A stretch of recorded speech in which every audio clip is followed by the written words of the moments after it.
تاکہ قوم سمجھدار ہو جائے. بالکل یہ کام نہیں کرے. سنیں اور یاد رکھیں. میں تھا وہاں دور تو 2-3 بچے نا یوں ہاتھ باندھ کے کھڑے ہو گئے. اب حضور نے فرمایا کہ اس طرح کا معاملہ نہ کرو جیسے مجوسی اپنے بادشاہوں کے ساتھ کرتے ہیں. میں کہ پتر بیٹھ جو کہندے نہیں ساڈی ڈیوٹی ہے. میں کہ کیس لائیے میں بادشاہ سلامت ہوں بیٹھ جو کرسی تیرا آمدہ. کیا چکر چل گیا ہے ہاتھ باندھ کے کھڑے ہونا, کونوں میں کھڑے, کیا اس کا مطلب؟ ادب آداب ہیں کرنے چاہیے, لیکن کیا لوگوں کو سزا ملی ہوئی ہے کہ وہ بیچارہ جو غریب آدمی ادب آداب صرف اس کی ذمہ داری ہے؟ ماڑا آیا تو پیر صاحب نے ادب پہ لگا دیا اور تگڑا آیا تو خود ادب کرنا شروع کر دیا. یہ کس قسم کا تماشا ہے؟ یہ کوئی طریقہ نہیں. ادب آداب ہونے چاہیے لیکن غریبوں کو سزا, انہیں سزا نہ دو اگر بیچارے آ گئے ہیں تمہارے آستانہ عالیہ. بہرحال آمدام برسر مطلب کہنے لگی میں دیکھ کے آئی ہوں جو بادشاہ نہیں نبی ہے. تو ادھی کہنے لگا میں عورتوں کی باتوں پہ یقین نہیں کرتا, میں خود جا کے دیکھوں گا. میں نے کہا غریبی میرے نبی کی پسند ہے. حضور نے اللہ سے غریبی مانگ کے لی ہے. کہا یا اللہ مجھے زیادہ پیسے نہ دینا, ایک وقت کی روٹی دینا. اور حضور فرماتے رب نے اختیار دیا ہے اگر میں چاہوں تو خود پہاڑ سونے کا بن جائے اور میرے ساتھ چلا کرے, پر میں نے اللہ سے زیادہ دولت مانگی. او بھائی دولت بڑی پیاری ہوتی تو سب سے زیادہ میرے نبی کی تجوریوں میں ہوتی. حضور نے دولت بانٹی ضرور ہے لیکن حضور نے اس سے پیار یاد رکھے. ہم تو پاگل ہو گئے پیسوں کے پیچھے بھاگ بھاگ. جو سڑک پہ ادھر جا رہا ہے وہ پیسے دینے جا رہا ہے, جو ادھر جا رہا ہے وہ لینے جا رہا ہے. پیسے کا ہی چکر ہے سارا, پیسے کا ہی چکر ہے. پیسے. ایک صاحب نے فون کیا کہنے لگے کو ٹائم دے دے, تو میں نے کہا بس یار وقت تھوڑے دے دے. کہتے تم خوش کر دیا. میں کہ مثلاً تو کی کرے گا؟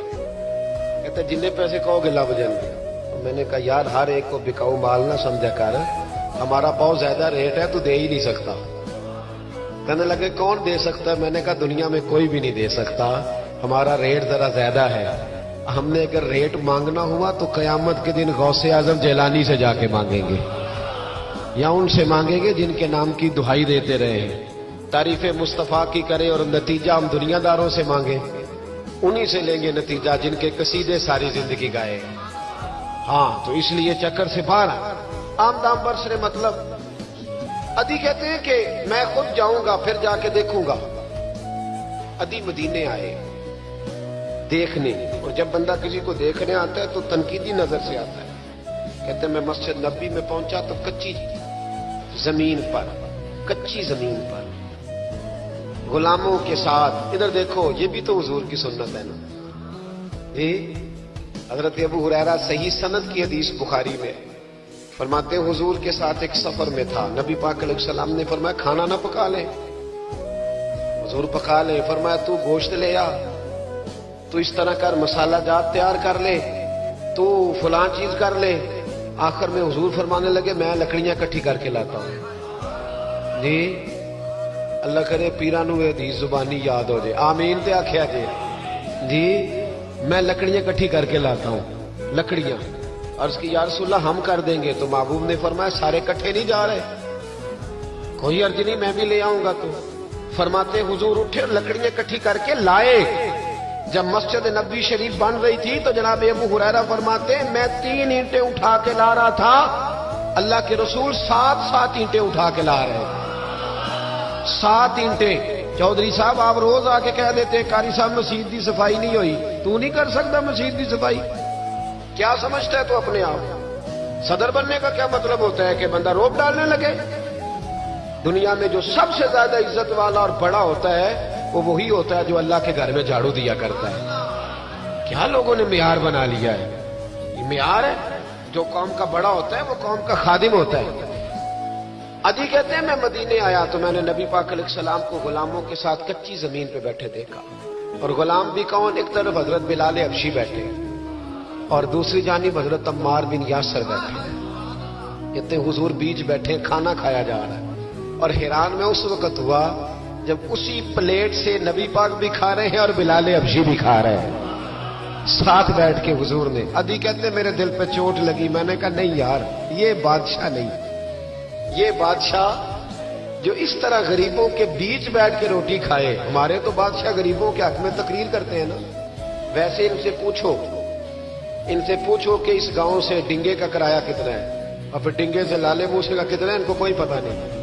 ان چودھریوں کو بچوں کو کھڑے کر کے پوچھو کبھی چنے کی دال کا بھاؤ کیا ہے، کبھی آندھی ہو تو بتاؤ گے، ان کو کیا پتا؟ ان کے گھر میں تو آ جاتی، اللہ جانے کہاں سے آتی ہے، ہم بدگمانی نہیں کرتے۔ لیکن حضور ایک پلیٹ میں کھانا کھا رہا، ادھی کہتا میں سمجھ گیا یہ بادشاہ نہیں۔ پھر میرے دل میں شیطان نے وسوسہ ڈالا، میں نے کہا مسجد کچیا ہو سکتا ہے، مکان بڑا پکا ہو، بنگلہ بڑا عالی شان ہو۔ حضور کی عادت مبارکہ تھی جب کوئی مہمان آتا تھا تو یا مسجد میں اصحاب صفہ کے ساتھ رکھتے تھے یا کسی صحابی کو دے دیتے تھے، وہ اپنے گھر لے جاتے تھے۔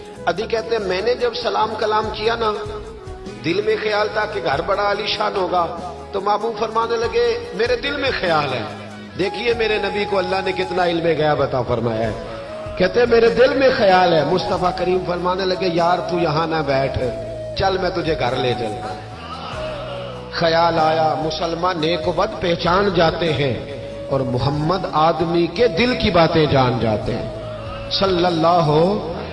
میں بریلی شریف میں تھا، اعلیٰ حضرت کے بھائی مولانا حسن رضا خان صاحب رحمۃ اللہ علیہ، ان کے پوتے تھے شیخ الحدیث مولانا تحسین رضا خان صاحب، بڑے اچھے شاعر تھے اور نعت کی صنف سے بڑے آگاہ تھے، بڑا عمدہ مطلع کہتے تھے، مزہ آ جاتا تھا۔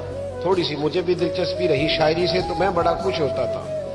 ایک دن میں نے ان سے کہا کہ حضرت جی کو تازہ قطع کہے، تازہ ہونا چاہیے۔ فرمانے لگے چلو 10 منٹ کا ٹائم دو، بھی کہہ دیتے۔ تازہ قطع کہا، کہنے لگے علم غیب رسول کے منکر اس حقیقت کو بھول جاتے ہیں، غیب مانا کہ راز ہے لیکن راز اپنوں سے کب چھپاتے ہیں۔ غیب مانا کہ راز ہے لیکن راز اپنوں سے کب چھپاتے ہیں۔ تازہ قطع کہا۔